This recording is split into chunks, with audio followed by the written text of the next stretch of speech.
Shapel, Monique LaBorde. I'm a mother, educator, esthetician, and a Black feminist scholar in philosophy and education here.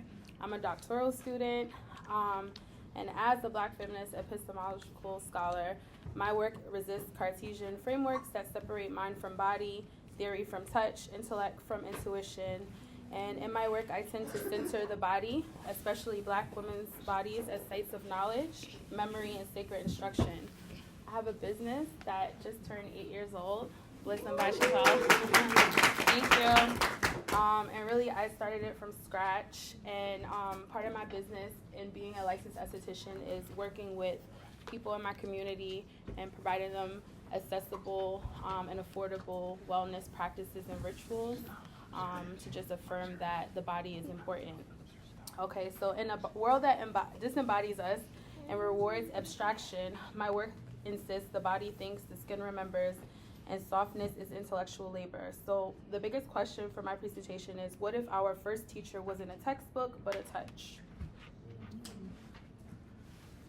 So this is pretty much what I just said.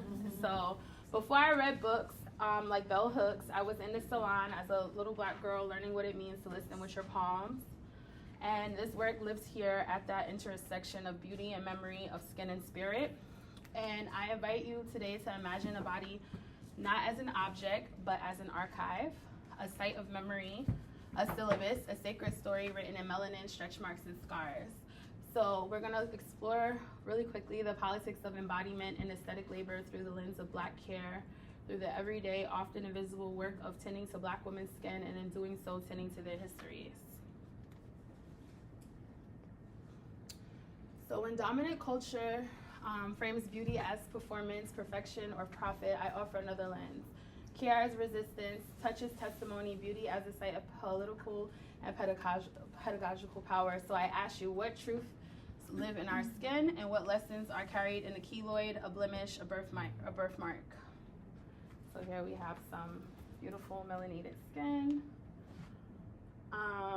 So this work is political, pedagogical, and Pan-African because it ties to our ancestral grooming rituals, hair braiding, oils, botanicals from across the diaspora, self-love and sovereignty as Pan-African acts, and the body as a map of diasporic memory, healing the body through these rituals. So as an esthetician and a Black woman in a very white male-dominated field, such as philosophy and education, I want to blend my lived experience as theory and practice, and I'm offering Black aesthetics as an embodied curriculum. So every scar, nail session, facial is a lesson in survival, and our survival and our self-determinative acts. So we're gonna reclaim the Black skin from Eurocentric beauty norms and try to heal through intergenerational harm done through erasure, hypervisibility, and pathology. So I got my license when I was pregnant with her. Oh my God, she's the perfect baby in the belly. Very active child, as you probably witnessed now. But I went to esthetician school. I'm a full-time teacher too, sorry. I am a full-time teacher in K-12. I'm an ESL teacher. When I was pregnant with her, I went Saturday and Sunday to Christine Valmy in Times Square from 9 to 5 to get my aesthetics license because I really felt that it was important for people of color to have someone professional and licensed and well-informed working with them in their skin.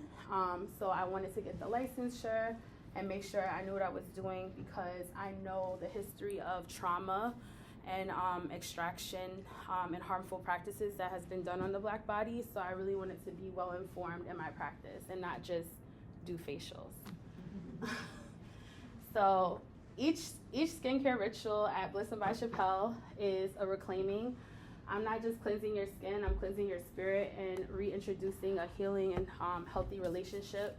I'm not just applying a product, I'm applying my presence. I'm a very busy person, but when my clients and a lot of my friends and family come to get a facial from me, they're coming in my great-grandmother's house, which I inherited from her, who passed away in 2021. So I still live in my great-grandmother's parents' house. It's been in our family since 1952. So it's just been passed down from LaBorde to LaBorde. Hopefully by the time she gets older, it'll be 100 years Black woman owned in New York City. So when you come to my house, you know, you're coming into a sacred place where there's a history of aesthetic excellence, Black feminist care, radical politics, and I created Blyssom when all I could do was feel and see. I'm from Southside Jamaica, Queens, so I'm from a working class community, and I carried that with me, and still living there, despite my navigation through the world, it really makes an impression on me and the work that I continue to do.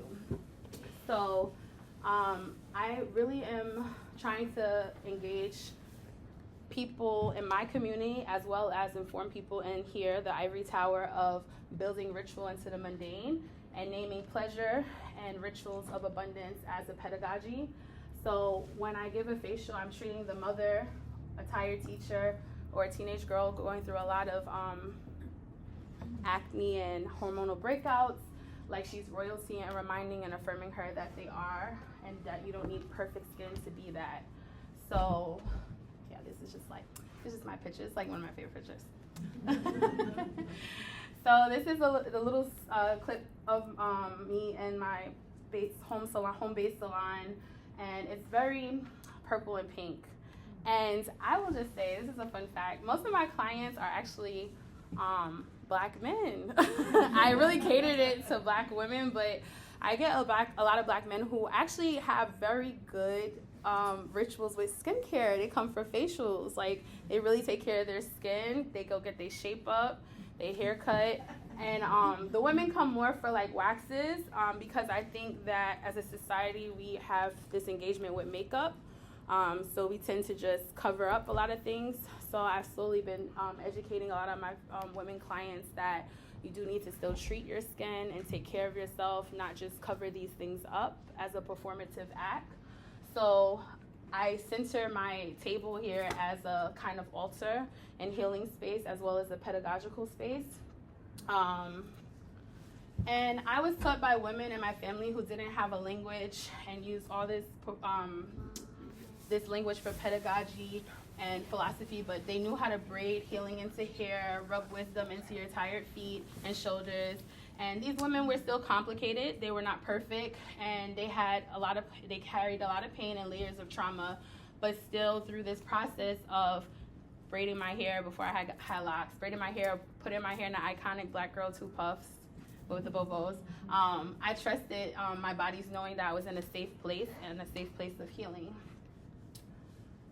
So I tied my work, again, I'm a Black feminist epistemologist too, so a lot of my work is grounded in healing this abstraction of the Cartesian duality of the mind and body being separate and abstracted, but everything I do, I talk a lot about my lived experience in philosophy. I talk a lot about the life of my uncle as a Black Panther, my grandmother's voice, and now my practice as an esthetician as a epistemological practice. And I pull from Patricia Hill Collins, where we talk about, and Frantz Fanon, where we talk about knowledge not just being neutral. Knowledge is always situated in a particularity. No matter if we say it's universalized, it's still coming from a particular place, and it's important that we always lean into that before we, research. We always need to remember that knowledge is coming from a particular place. And then with Frantz Fanon, he talks about the epidermalization of inferiority and how colonization and oppression really gets down into the pores of your skin and into your spirit and your psyche. So by my practice as a Black woman esthetician and a Black woman in philosophy and ed in this space, I'm trying to undo a lot of that work of oppression and offer healing practices through my radical presence. All right, so I just said this. These are a lot of photographic pictures of some of my clients throughout the years. Again, it turned 8 years, my business turned 8 years old. I'm just so proud of that. I don't know, because sometimes Black women businesses be dying. You don't have a lot of capital. But again, this is just a love offering to my community. So I'm really proud that it's still going on, and I was able to offer so much healing to my friends, my family, and people in my community. So I wanted to leave you all with an offering to create mirror rituals, to try to integrate discussions when you can about colorism, adornment, and body image in youth programming. Is very important. Children are exposed to a lot of things through social media, technology, and just conversations, and just really offering alternative dialogue so that children do not hear these things and let it digest in their system in an unhealthy way. So disrupting some narratives that can be toxic. Using skincare as a spiritual release and cleansing, moisturizing. How many of y'all moisturize? That should be every hand. Everybody needs to moisturize, no matter your skin type, you need to moisturize.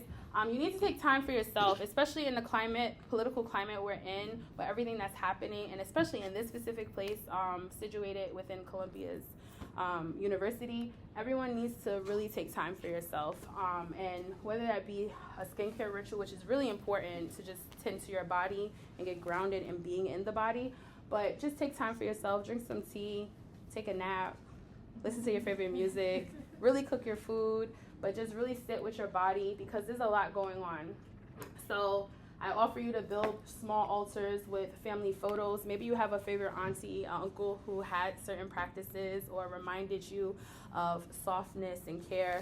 You know, take a photo of them and just center it somewhere with some flowers. So, my nails. So I've been here, this is my 3rd year, and everybody know me for my nails, like in my program.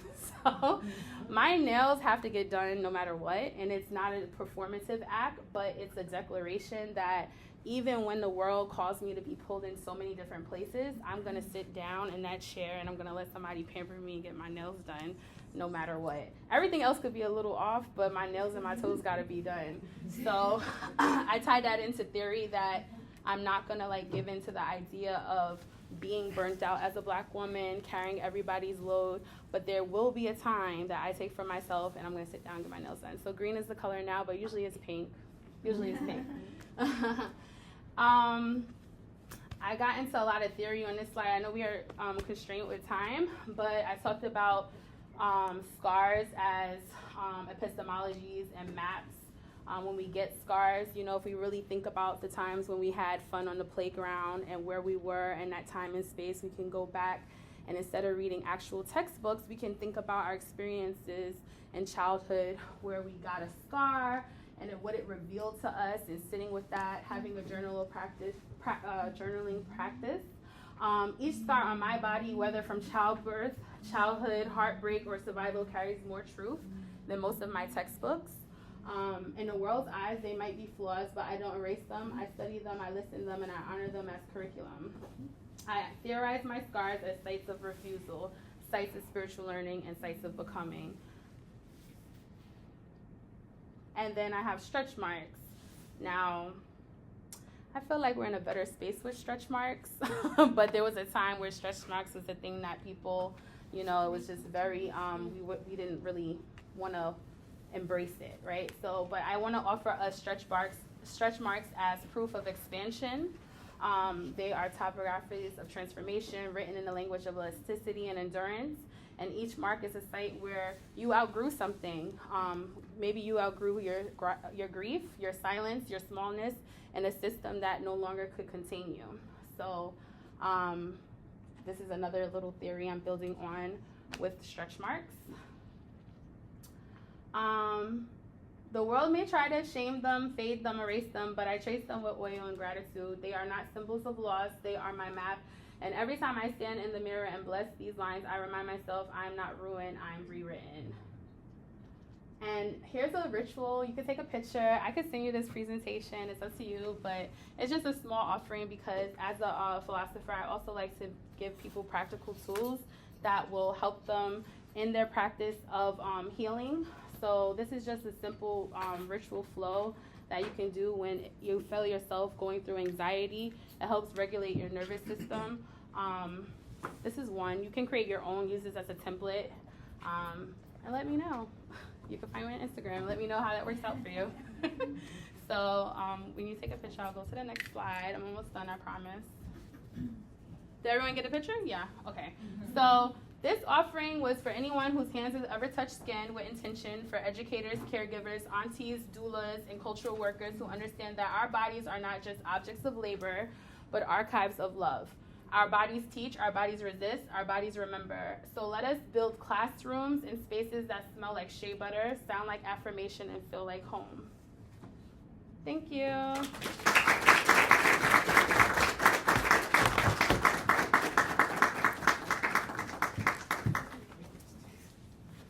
Questions?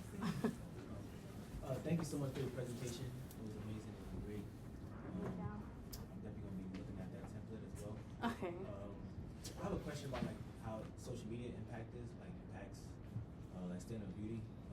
Specifically, you spoke about Black women, and with your experience with your clients, how has that impacted maybe like that self-love and that self-upkeep?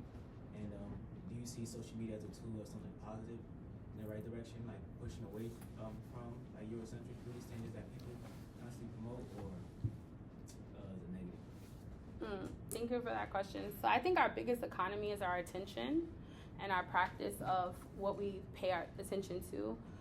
Social media is a tool that can, if you pay attention to, especially with the way the algorithms are going, if you pay attention to a particular kind of thing, you receive that thing consistently, and that will do something to your psyche as you're visualizing and having a certain engagement with that thing. But I feel like if you search and seek alternative messagings and visualizations, it can have a healthier impact. So I don't want to like do away with technology and social media, but I want us to explore expanding our utilization of these tools into a practice that's healthy for us.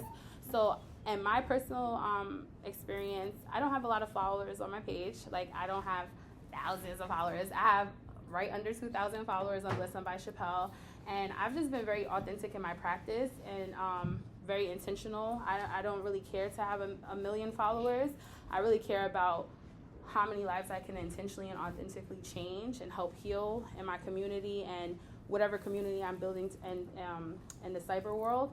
So with that being said, I feel like I always have to walk a fine line of how much I confess and how much I offer as transparency for healing, right? Because I'm not to be consumed as a Black woman, but I also want to offer an alternative visualization of beauty and healing, and hopefully that inspires someone else.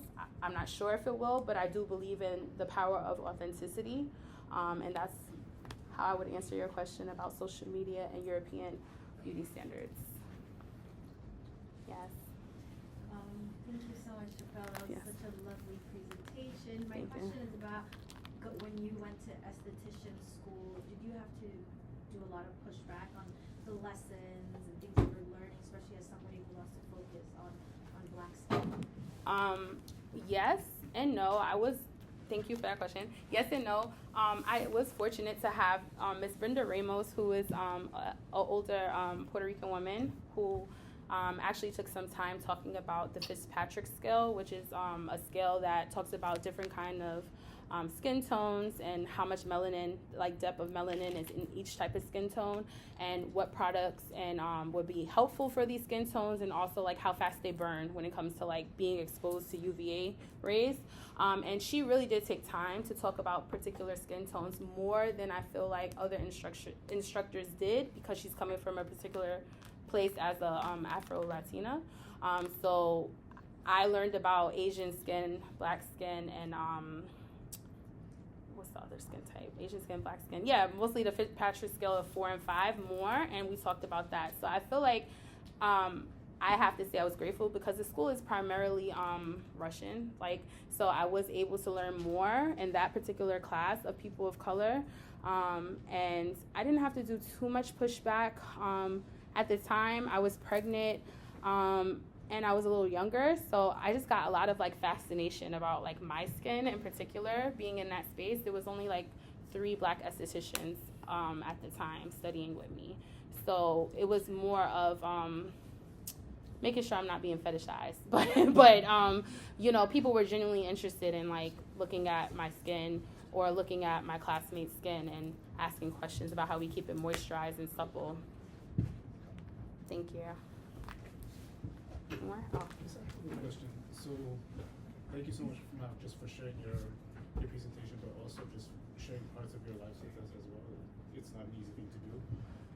One question I have for you is that over the course of your life journey as well as your educational journey, when did you realize the interconnectedness of spirituality and self-care? Thank you for that question. I think I always had this intuitive knowing. I've been going to school for quite a bit of time now. I mean, I'm in my early 30s, right? But I've been going to school for a bit of time, and I remember when I was younger, like, a lot of my interests and my curiosity seemed so disparate at one point, but then I always had this intuitive knowing that one day all these random classes I wanted to take, because I was like a lifelong learner, they would meld into something holistic. And it was finally when after I received 2 masters, and I felt like I don't have to prove myself to nobody, like I've almost arrived, like whatever that means, right? I realized that I'm at a point where I take all the things I've learned and I make it a PowerPoint into the educational space. So I would say about 3 years ago that I realized that it would be the most powerful thing to come to this space, Columbia Teachers College, and take all of these things and use it as theory and not just leave it separated, or I wanted to reclaim them as powerful tools because of my background and my family upbringing and like a black radical politic. So when I came and started my studies here, that's just what I did. And I just did the work of bringing in black voices instead of using the anchors of Western philosophical thought, but really reclaiming people in sociology, people from different parts of educational backgrounds, and saying that this is also philosophy, but this has been restricted as such because philosophy is very violent in who it lets in and who it keeps out. So I would say within the last 3 years, I really felt that it was interconnected more. Thank you.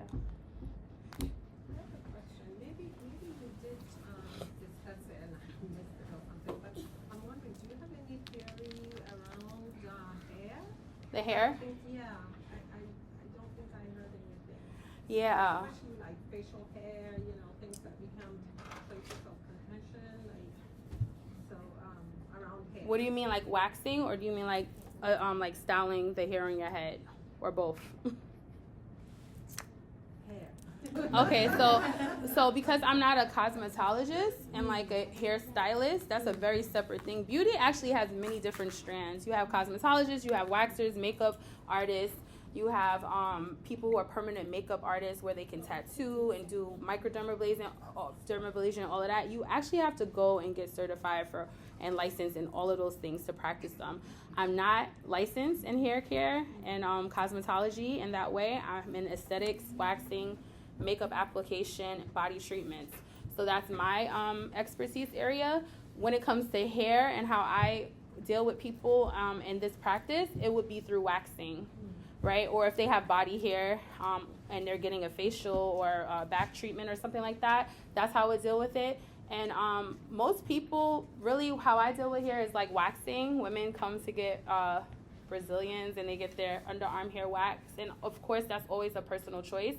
However, women, because that's usually the clientele I deal with that wants to get waxed in those areas, when they come into my space, that's already their personal self-agency, like that's their choice, and I never impose or offer much on that choice. Some people like to keep their hair, so they're not going to get a wax. If you're coming to me to get a wax, you want your hair removed, and that's your personal choice. But I can't really tend to how people feel and what I theorize about hair because I don't actually practice that. Thank you. Mm-hmm. Yes. Hi, my name is Lola. Hi, Lola girl. Thank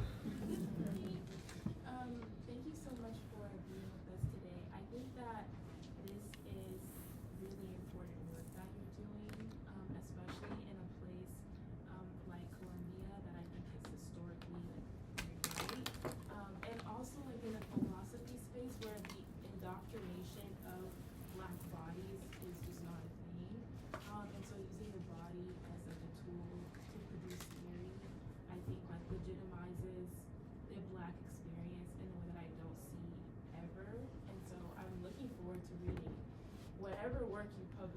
have to publish in the future, so I'm really looking forward to reading it and using it as a tool, because I think it's actually like a gap that's wide open, that not many people have addressed, that we address in our communities and in our homes and in our families, but it needs to be indoctrinated, and so I think it's really cool that you're doing this.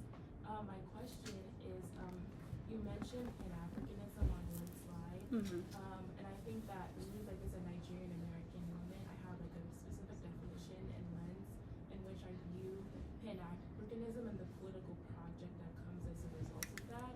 But I was curious to know like how you're theorizing it and how you're using your definition, your understanding of Pan-Africanism from your specific context in application to the theory that you're building.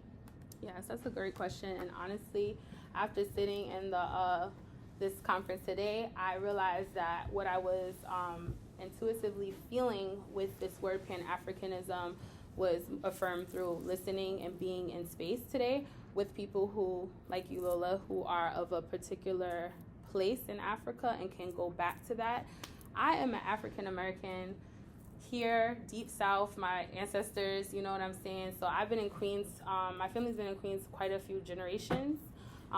My great-grandmother's parents were from Virginia and South Carolina. So when I think of Pan-Africanism as a person, a black person in New York City for this many generations, I think about my experience of trying to figure out what is my connection to back home. And I think that a lot of African American people have that wondering and that desire. So I think that when we approach Pan-Africanism, we have a sort of experimental phase where we just go back to the space and we analyze it from a big picture view, and we try to, I guess, get back to this embodied experience of like what feels like home. I've traveled to Nigeria in 2009, and I remember walking through the place and being very comfortable. I was in Abia State, and I went to Enugu.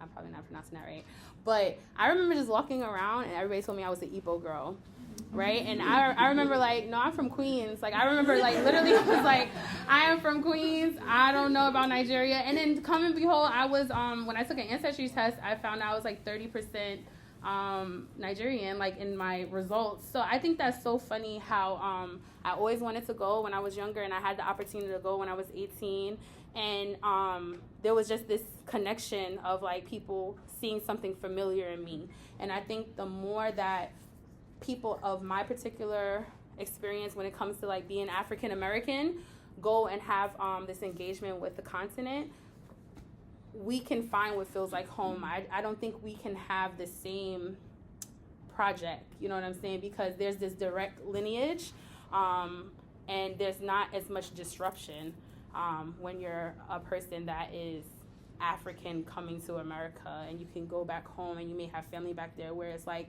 many generations have been removed. There's a loss of culture. So there's always this idea of like trying to find home, trying to find out what feels like home. So that's how I approach this. And so it's a combination. It's not coming from any one place, but what feels like home when I go through my studies, when I travel. Yes. I do have a question. Yes. Again, thank you. Like everyone else, brought up a lot of feelings listening to you. But I was thinking about a place, the role of place when we think about. Sorry, it's been a whole morning thinking another language. It's okay. You just mentioned, the thing that made me curious because you say like, oh, Brazilian wax. I'm Brazilian, and we don't call it Brazilian wax, it's just wax. Right. And I was thinking because when I got here, my friend is also my brother. She wanted me to tell her about the styles, like what is fresh, what is new, and then it hit me how much even it's black-centered beauty standard, but it's very like looking to what the African American experience is showing us that it's black is beautiful. You know, it's even though that we have our own standards, our Brazilian standards, we still have this idea that like what we see on media and I was thinking about how can we think about this about like liberating our bodies without falling into a new standard. Does it make sense? Like how we can celebrate our diversity and still recognizing that America as a place has this role, has this place in the global, in the diaspora as, this imperialist stance that it doesn't disconnect just because we're black. Yeah, blackness is definitely not, thank you. And I appreciate that. And you're coming from one of the places that has the most Africans outside of Africa. You said Brazil, right? Yeah. Oh, okay, yeah. So I think blackness, what I really settle on when I do work and I try to speak from a scholarly standpoint is just reiterating that blackness is not a monolith. And hopefully through me being a storyteller in this way and using the narrative as an epistemological tool, I remind people that blackness does not have to look like the same thing. Like, I am an African-American woman from New York City. I went to Spelman down in the South, 2 different kinds of black experiences, you know what I'm saying? And Spelman was the most diverse place I've ever went to, and it's an all-black female college. It was black women from outside of America. There were black women from the South, the Midwest, here, there, different social classes. So when you think of diversity, that was a lived experience for me. That was the most diverse place I've ever been. Living and coming from New York City, that was the most diversity I've ever seen, because even in New York City, you can get kind of constrained with class. Like, you can be subjugated to moving around in your class and never seeing other things because of the cost of living and all these different layers that keep you kind of locked up there. Whereas when I was in Spelman, I had instant access to different accents, beauty rituals, this, that, and everyone is kind of on the same playing field when it comes to our academic rigor because we're at Spelman. But that was the most diverse place. So I think that we just have to really strengthen our self-love muscle and our voice.